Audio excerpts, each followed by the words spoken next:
atur dan patuh kepada aturan tersebut, tidak mau berdusta, tidak mau berbohong, dia jaga petunjuk-petunjuk syariat di dalam menyampaikan apa yang dia inginkan, dan lebih mengedepankan fikirannya, wawasannya, bukan pencitraannya, tetapi kemampuannya agar orang tahu, dan amanah itu diberikan oleh orang dengan kesadaran dan kepercayaan, maka orang-orang inilah yang bisa masuk dalam kategori menawarkan diri tidak meminta, sebagaimana apa yang dilakukan oleh Nabi Yusuf alaihissalam. Wahai kaum muslimin, karena itu saya menganggap tidak semua orang yang menampilkan dirinya itu berhak untuk kita tunjuk. Karena itu pertimbangan pertama yang harus dipakai oleh umat Islam, lihat bagaimana cara dia menampilkan dirinya. Kalau dia sudah meminta-minta, jangan berikan kepada orang yang meminta. Tetapi kalau orang itu menunjukkan siapa dia dengan keasliannya, dengan kejujurannya, dengan kemampuannya, orang seperti ini kemungkinan dia memang ingin berbuat, dan bahkan sebenarnya dia mungkin tidak mau menampilkan, tetapi sistem yang memaksa dia harus demikian. Wahai kaum muslimin, kenapa ini harus dijelaskan? Karena kita tidak ingin terjebak terus dengan sistem yang seperti ini, yang membuat kita kemudian kehilangan daya. Kenapa? Karena seluruh kewenangan sudah diserahkan kepadanya. Eksekutif ada pada orang tertentu, legislasi ada pada kelompok tertentu, yudikatif ada pada kelompok tertentu, sedangkan umat tanpa harus bisa menggeleng menerima segala keputusan.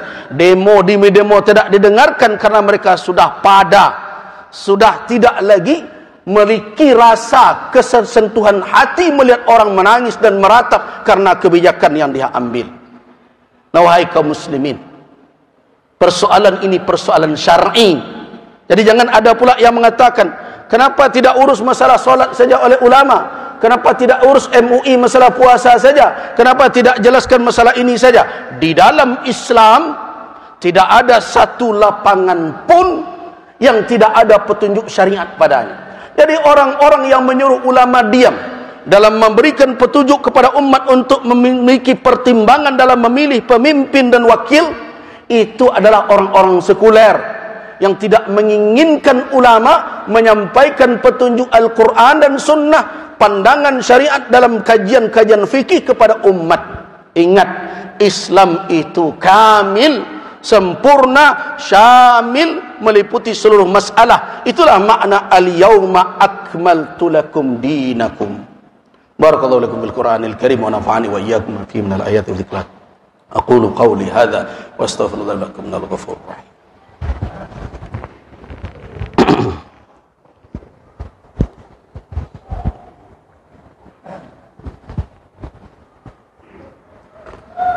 الحمد لله الذي هدانا لهذا وما كنا لنهتدي لولا أن هدانا الله أشهد أن لا إله إلا الله وأشهد أن محمد رسول الله اللهم صل وسلم على عبدك ورسولك وحبيبك محمد بن عبد الله وعلى آله وأصحابه ومن والاه أما بعد عباد الله قال الله تبارك وتعالى في كتابه الكريم يا أيها الذين آمنوا اتقوا الله وكونوا مع الصادقين صدق الله العظيم.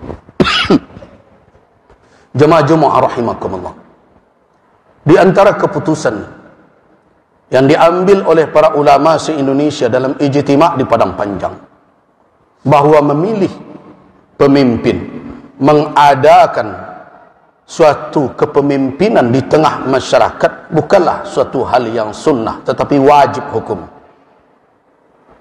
Tidak boleh suatu komunitas, apalagi bangsa yang besar ini, tanpa seorang pemimpin. Bahkan Nabi SAW memberikan petunjuk di dalam perjalanan bermusafir 3 orang saja. Nabi meminta harus ada seorang menjadi imam. In kuntum salasa fi safarin falyummakum ahadukum. Kalau kamu bertiga dalam bermusafir, jadilah seorang menjadi imam kamu. Apalagi dalam jumlah 270 juta lebih, tentu akan kacau balau. Karena itu menghadirkan kepemimpinan dan adanya seorang pemimpin itu merupakan kewajiban, bukan sunnah. Nah, bagaimana caranya? Situasi dan kondisi yang ada bahwa negeri ini memilih satu sistem, terlepas setuju atau tidak setuju dengan konsepnya masing-masing. Tapi itulah yang disepakati saat ini untuk melahirkan seorang pemimpin. Kalau kita biarkan ini terjadi dengan alasan ini tidak sesuai dengan konsep kita berbagai macam, maka lahirlah pemimpin yang sama sekali mungkin berjarak jauh dengan nilai-nilai syariat. Karena itu, pilihan hanya satu untuk saat ini. Terlibat aktif dan cerdas. Terlibat aktif dan cerdas di dalam mewujudkan kepemimpinan yang baik. Bukan berpangku tangan. Sebagai ketua MUI, saya bukan tim kampanye siapapun dan tidak akan menunjuk nama siapapun. Tetapi sebagai ketua Majelis Ulama, saya berkewajiban menyampaikan kepada umat, wahai umat Islam, bahwa di dalam Islam, di dalam keputusan Majelis Ulama yang diambilkan dari petunjuk syariat untuk menunjuk pemimpin, memberikan sultah, kewenangan kepada seseorang menjadi pemimpin kita, harus memenuhi 4 syarat yang itu adalah syarat wajib pada Nabi SAW. Orang tersebut harus siddiq, orang tersebut harus amanah, orang tersebut harus fatanah, orang tersebut harus tabligh. Orang itu harus amanah, jujur, tidak boleh ada kebohongan di latar belakangnya, tidak terlihat dia berdusta, dia tidak menyembunyikan kebohongan dan kedustaan, dia berbicara dengan kejujuran. Ini adalah syarat mutlak. Karena jangan sampai orang pendusta dan pembohong diserahkan amanah, setelah itu kita menangis didustai dan dibohongi sepanjang tahun, 5 tahun yang akan datang. Yang kedua, orang itu harus amanah. Amanah seseorang itu diukur dari mana? Yang pertama tentu dari komitmennya kepada Rabbul Alamin, ketakwaannya, ketakutannya kepada Allah. Karena kalau amanah itu hanya diukur dengan pengawasan manusia, dengan pengawasan si fulan, dengan orang-orang yang akan menyalahkannya, orang-orang tersebut bisa saja ditipu berjamaah oleh dia.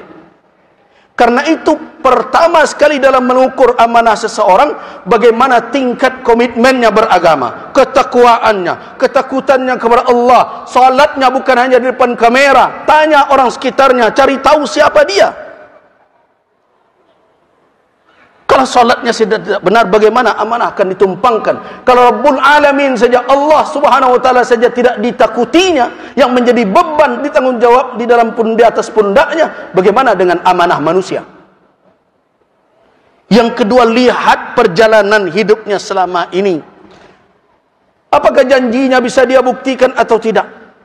Kalau tidak, jangan berkeras juga karena baju saya ini, karena kelompok saya ini, saya mesti begini juga. Hati-hati wahai ibadallah. Setiap kita memberikan kewenangan dan amanah, wala itu tidak selesai hanya dengan keluar di tempat pemilihan itu, tapi akan dipertanggungjawabkan kelak sampai di hari kiamat di hadapan Allah Subhanahu wa taala. Hati-hati. Itu kewajiban din, kewajiban agama memberikan kewenangan itu. Karena itu pilih orang yang amanah, pilih orang yang fatanah, yang cerdas, yang mengerti konsep kepemimpinan. Kita harus tahu bagaimana berfikir seorang pemimpin, bagaimana berfikir seorang teknisi. Kita harus tahu seorang pemimpin itu punya konsep yang besar kepada umat ini, punya rencana, punya mimpi, tetapi tidak hanya sekedar angan-angan. Dia pandai mengeksekusinya. Dia mengerti bagaimana cara menjalankannya. Dan dia faham apa yang menjadi penyakit dan masalah di tengah bangsa ini yang harus dia obati. Dia harus orang yang cerdas. Karena orang yang cerdaslah yang bisa mencari solusi dengan izin Allah Subhanahu wa taala. Yang kemudian tabligh. Apa makna tabligh?